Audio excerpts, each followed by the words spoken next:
مردہ ہو جاتے ہیں. اور آج بھی ہم میں سے بہت سے لوگ اس پر ناراضگی کا اظہار کرتے ہیں.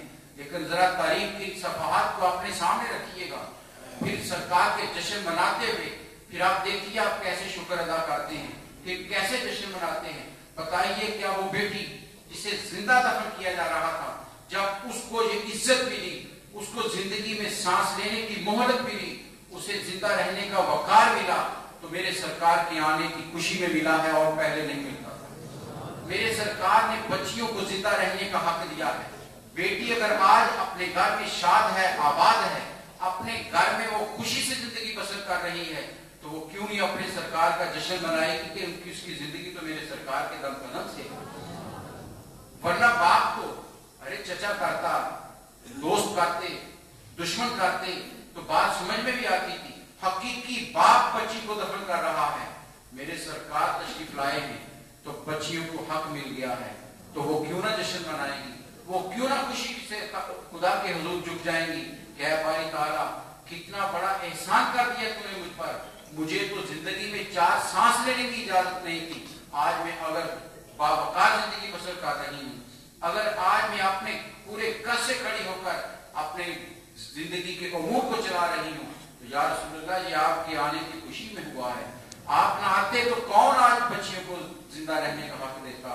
اور پھر حضرات گرامی رحمت عالمین کی رحمتیں دیکھیے، رب کائنات نے اپنے سب سے پیارے محبوب کو اس دور میں جہاں بچیاں دفن کی جا رہی تھی، بیٹیاں دے کر بتا دیا کہ لوگوں میں اپنے محبوب کو سب سے قیمتی چیزیں دے رہا ہوں، سب سے قیمتی وجود دے رہا ہوں.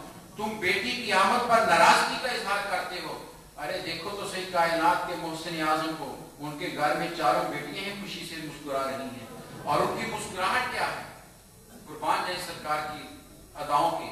میرے سرکار کی صاحبزادیاں مسکراتی ہیں، میرے سرکار کے چہرے پر مسکراہٹ آ جاتی ہے. میرے سرکار کے گھر میں خوشی کے ترانے بجتے ہیں، فقط اس لیے کہ ان کے گھر میں بیٹیاں ہنسی خوشی زندگی بسر کر رہی ہیں. اور تاریخ کیا کہتی ہے، میں جب پڑھتا ہوں، آپ بھی کبھی پڑھیے اگر سیرت کے لمحات، تو حیرت زدہ ہو جاتا ہے انسان کہ اس معاشرے میں جہاں بیٹی ایک بوجھ تھی، سرکار دو عالم نے بیٹی کی وہ عزت کی. ارشاد فرمایا کہ لوگوں سنو، جس نے 2 بیٹیوں کی صحیح تربیت کی، پرورش کی اور صحیح جگہ شادی کر دی، کل میرے ساتھ یوں ہوگا جیسے یہ 2 انگلیاں ہیں. صحابی کھڑا ہو گیا کہ یا رسول اللہ اگر ایک بیٹی ہو تو میں اس کی بھی صحیح تربیت کر دو، وہ تم بھی میرے ساتھ ہو جاؤ.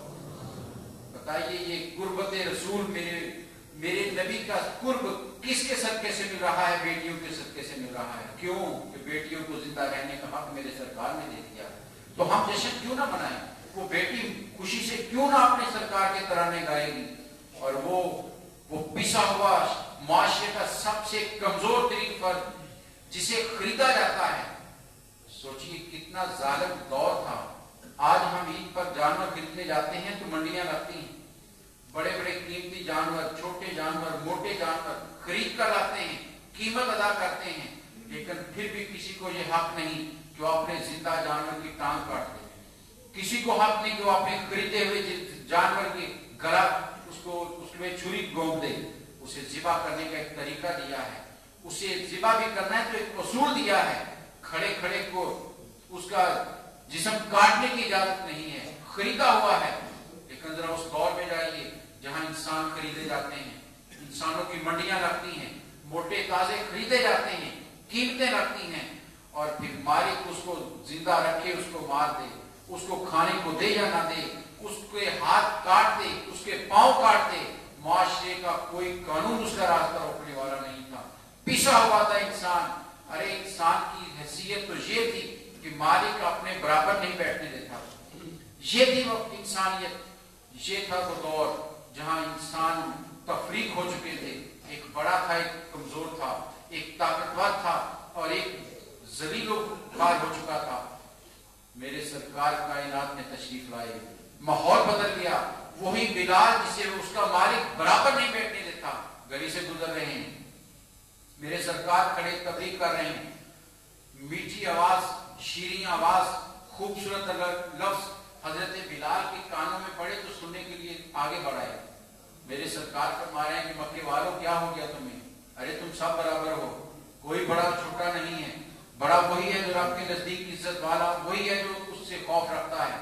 حضرت بلال کے کانوں میں یہ باتیں عجیب لگی کہ کوئی کیا سارے انسان برابر ہیں؟ لوگ مذاق کر کے چلے گئے. حضرت بلال آگے بڑھ گئے، کہا آپ کا وہ جملے دوبارہ بتا دیجیے وہ ابھی کہہ رہے تھے. سرکار نے دوبارہ دہرائے کہ سب برابر ہیں.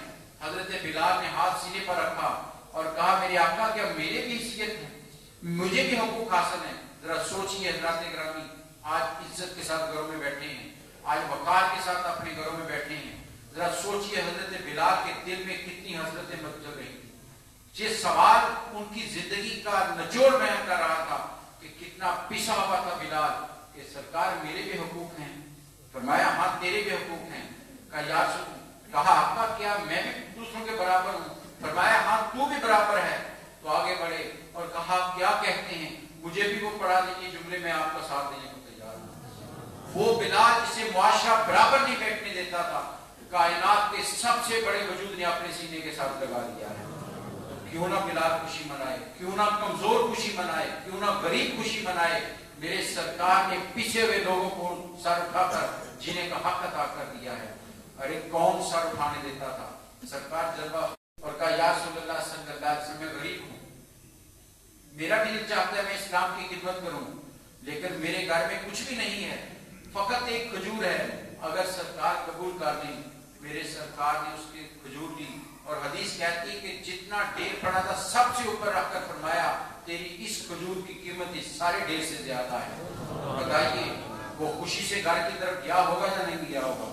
کیا وہ حضرت عثمان کے سامنے سر اٹھا کر کھڑا ہوا ہوگا کہ نہیں ہوا ہوگا؟ حضرت ابو بکر کے سامنے سر اٹھا کر زندہ رہا ہوگا کہ نہیں رہا ہوگا؟ جس سر اٹھانے کے موقع کس نے تھا؟ کیوں جشن نہ منائیں؟ ارے ہم پر احسان ہوا ہے، ہم پر رحمتیں ہوئی ہیں، ہمیں کوئی پوچھتا نہیں تھا، ہمیں سر اٹھا کر جینے کا حق دے دیا ہے. وہ وجود آیا ہے، وہ ہستی آئی ہے جس کے آنے سے عورت کو مقام ملا ہے. ارے ماں جسے وراثت میں تقسیم کر دیا جاتا، پڑھیے تاریخ کے اوراق، بہت سارے قبیلوں میں یہ رواج عام تھا کہ باپ جب مر جاتا تو سوتیلی ماں بڑے بیٹے کے حصے میں آ جاتی کہ وہ اس سے شادی کر لیتا تھا، اپنے گھر میں رکھ لیتا تھا جس طرح جائیداد رکھی جاتی. یہ حیثیت تھی اس کی. ارے مائیں آج کیوں نہ خوشی سے ترانے گائیں کہ جن کے قدموں میں جنت میرے سرکار نے رکھا ہے. وہ جنت جس کو پانے کی تڑپ ہر شخص رکھتا ہے، جس کے اندر داخل ہونے کی خواہش ہر فرد رکھتا ہے. وہ جنت جس کے لیے بڑے بڑے اولیاء ریاستیں کرتے ہیں، وہ جنت جس کے لیے بڑے بڑے سلحان محنتیں کرتے ہیں، وہ جنت جس کے حاصل کرنے کے لیے لوگ عبادتیں کرتے ہیں. ارے ماؤں تمہیں سلام، تمہاری عظمتوں کو سلام کہ تمہارے قدموں میں میرے سرکار نے وہ جنت رکھ دی ہے. یہ رحمتیں نہیں تو اور کیا ہیں؟ کیوں نہ جشن منایا جائے؟ کیوں آج دنیا میں کہا جاتا ہے کہ اچھا انسان وہ ہے، مہذب انسان وہ ہے، شائستہ انسان وہ ہے جو دوسرے کی بھلائی کو یاد رکھتا ہے. کوئی دوسرے کے ساتھ نیکی کرے تو اس کو یاد رکھے، کہتے ہیں یہ اچھا انسان ہے. اور جو لوگوں کی ہوئی بھلائیوں کو بھول جاتا ہے، لوگ کہتے ہیں یہ بدتر انسان ہے، یہ اچھا انسان نہیں، اسے اخلاق نہیں آتے. ارے ایک بھلائی تمہارے ساتھ کر دے تو تم اس کو یاد رکھو تو لوگ تمہیں اچھا کہیں. ارے کائنات کے رب نے سب سے بڑی نعمت ہمیں عطا کی، ہم کیوں نہ اس کو خوشی سے اظہار کریں؟ کیوں نہ ہم بچنے؟ کیوں نہ ہم تو دوزخ میں جانے والے تھے، کیا اس قابل نہیں تھے؟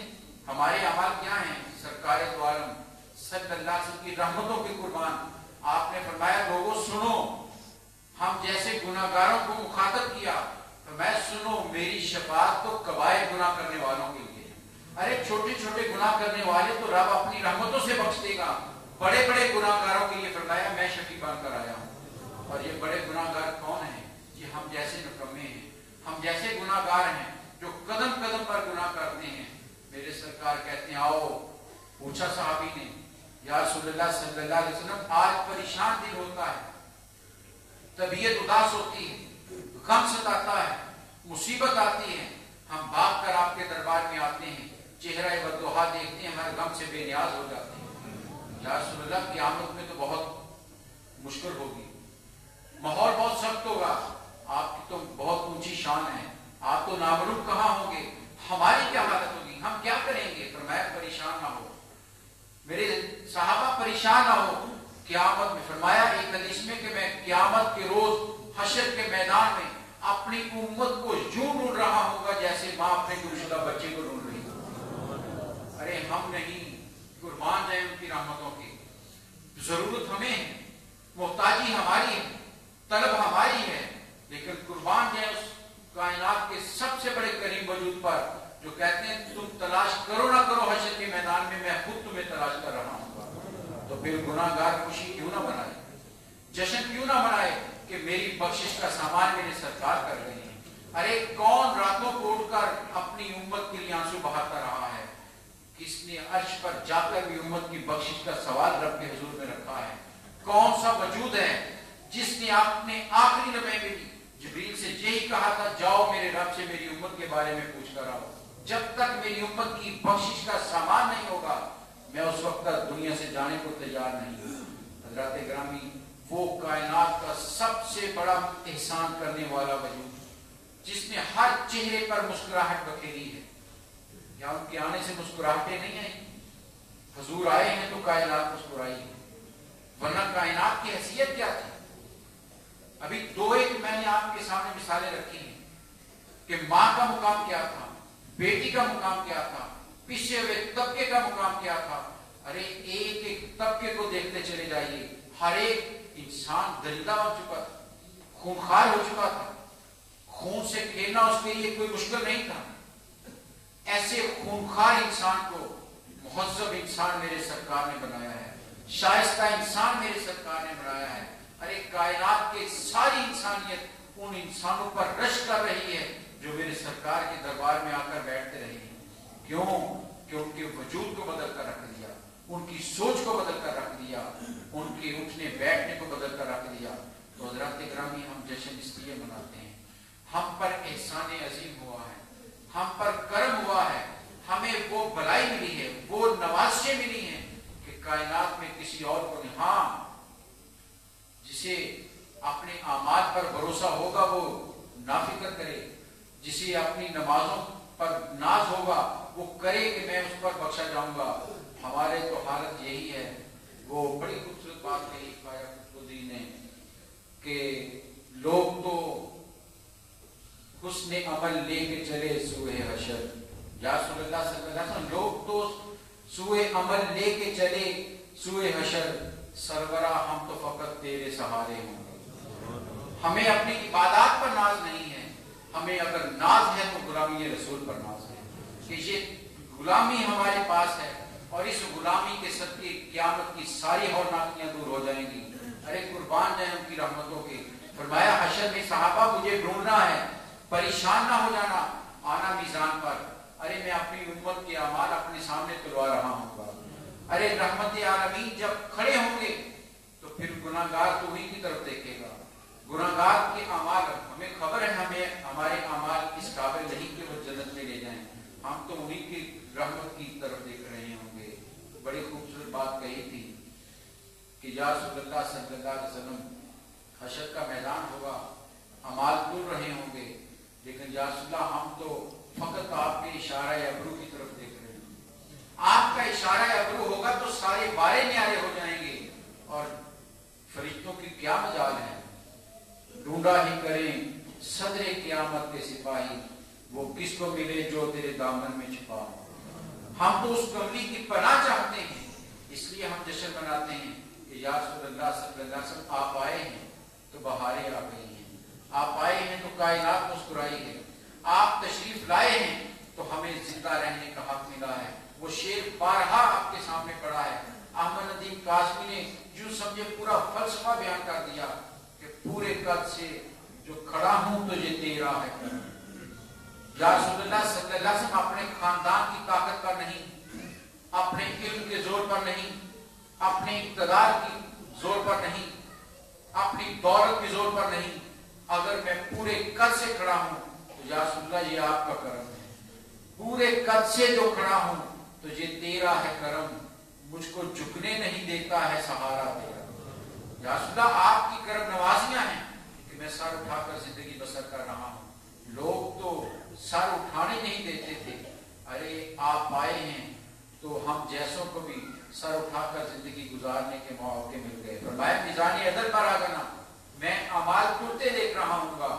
صحابی نے کہا یا رسول اللہ وہاں نہ ملے تو فرمایا پھر میزاب رحمت پر آ جانا, حوض کوثر پر آ جانا. فرمایا وہاں پر میں اپنی امت کو اپنے ہاتھوں سے جام پلا رہا ہوں. قربان جائیں اپنی سرکار کی اداؤں کے. ارے خود بھر بھر کے جام پلا رہے ہوں گے اور ان کا عطا کرتا جام کا ایک جس نے گھونٹ بھی پی لیا اسے قیامت کا کوئی خوف نہیں باقی رہے گا. یا رسول اللہ وہاں نہ ملے.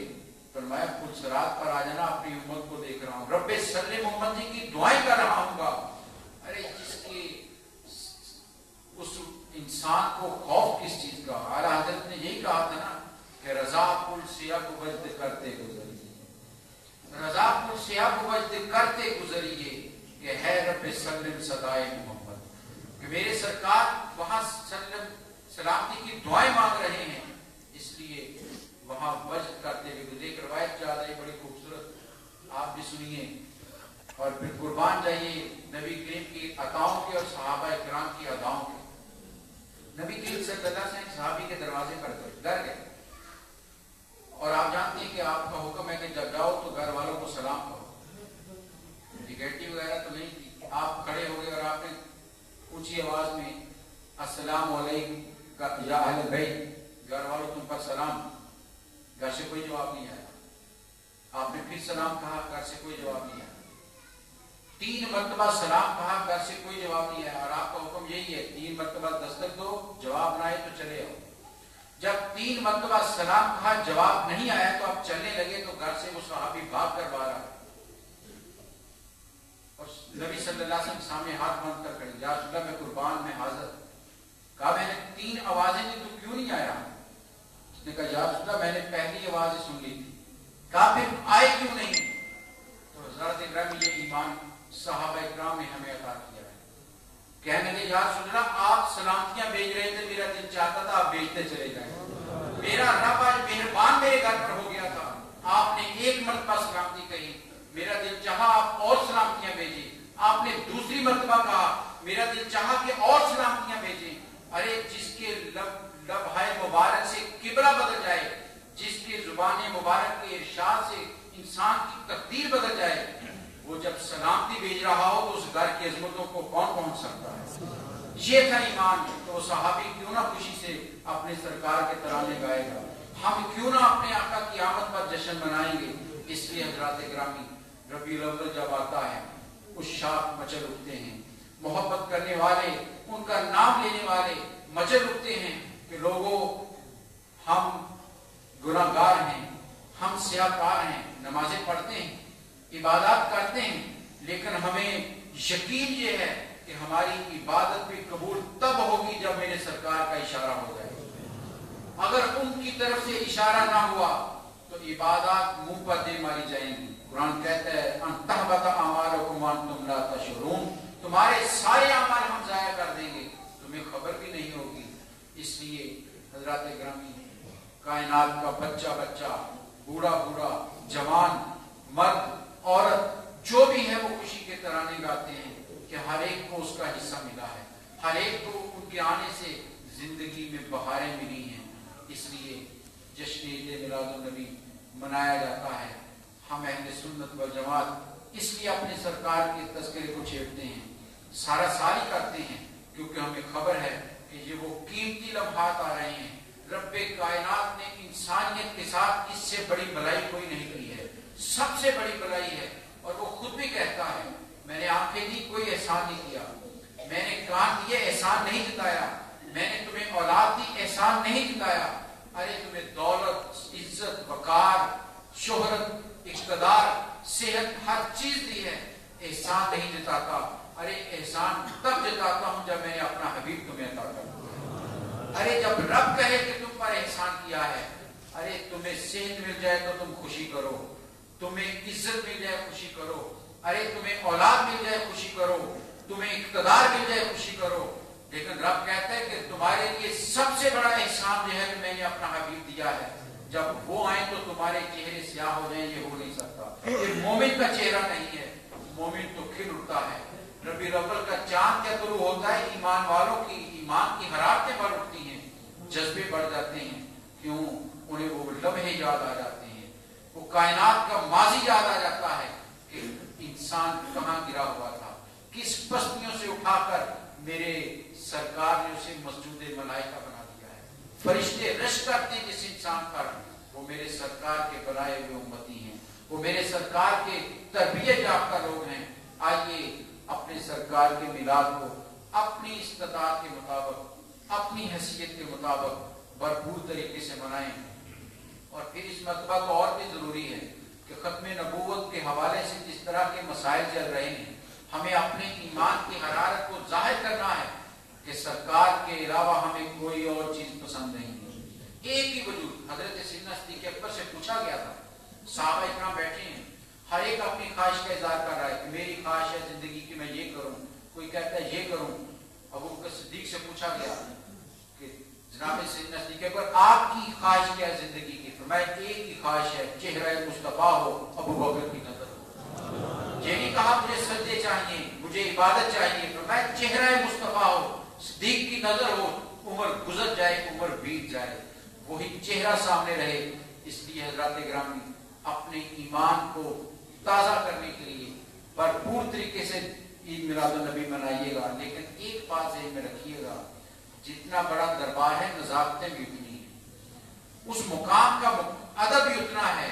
جہاں تو بڑے بڑے صحابہ کرام، روایت ہے کہ حضرت سیدنا صدیق اکبر رضی اللہ تعالیٰ نے اس لوگوں کو باہر کھڑے ہو کر جو آئے ہوتے پہلے بتا دیتے ہیں آہستہ بات کرنی ہے، اونچی آواز نہ نکلے، یہ دربار بہت نازک ہے، غلط لفظ نکل گیا، ذرا سی جبش غلط ہو گئی، کوئی حرکت غلط ہو گئی تو سارے اعمال ضائع کر دیے جائیں گے۔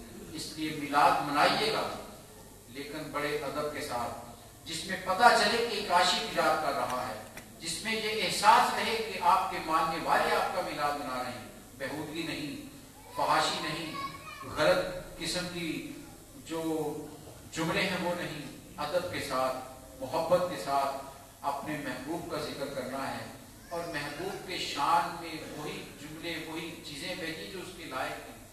کم تر چیز نہ بھیجیے گا، جو سب سے قیمتی ہے وہ دیجیے گا۔ کیوں کہ رب کائنات نے اپنے حبیب کو وہی عطا کر رہا ہے جو سب سے قیمتی چیزیں ہیں۔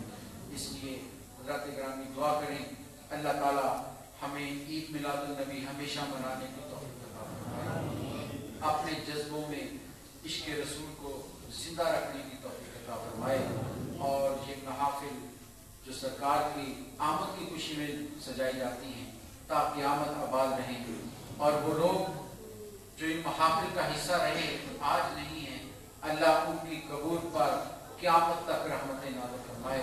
کہ سرکار کی آمد کی خوشی میں ابو لہب نے ایک لونڈی آزاد کی تھی کہ میرے مرحوم بھائی کی گھر میں بیٹا ہوا ہے، بھتیجا ہوا ہے، بخاری کی حدیث ہے، حضرت عباس اس کے راوی ہیں، وہ کہتے ہیں خواب میں نے دیکھا کہ ابو لہب سے پوچھا کہ بھائی بتاؤ کیا بنا؟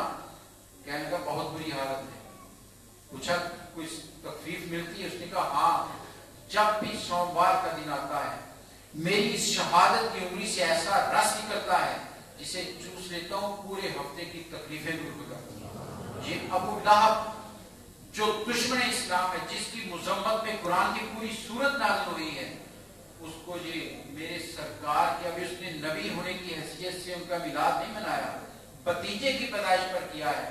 ارے ہم تو ان کے اپنے آقا کے آنے کی خوشی میں منا رہے ہیں، ہم تو انہیں اپنا نبی مان کر منا رہے ہیں، ہم تو ان کو اپنا ملجا و ماوا سمجھ کر منا رہے ہیں۔ اس لیے بڑے بڑے صوفیاء نے، علامہ ابن جوزی کہتے ہیں کہ اس کی اتنی رحمتیں ہیں کہ جس گھر میں میلاد کی محفل ہوتی ہے پورا سال گھر کے در و دیوار اس گھر والے کے لیے رحمت کی دعائیں مانگتے رہتے ہیں۔ آئیے گھروں کو آباد کریں اور دعا کریں کہ اللہ تعالیٰ ہمارے بزرگوں کو سلامتیوں میں رکھے، ڈاکٹر صاحب کا سایہ تعدیر ہمارے سروں پر قائم دائم رکھے، اور یہ عشق کی محفلیں چلتی رہیں، ان کے منہ سے نکلے ہوئے وہ محبت بھرے جملے ہمارے کانوں میں رس گھولتے رہیں۔ اور ہمیں اللہ تعالیٰ اپنے حبیب کی یاد میں زندہ رکھے اور انہی کی یاد میں موت آئے. واقعی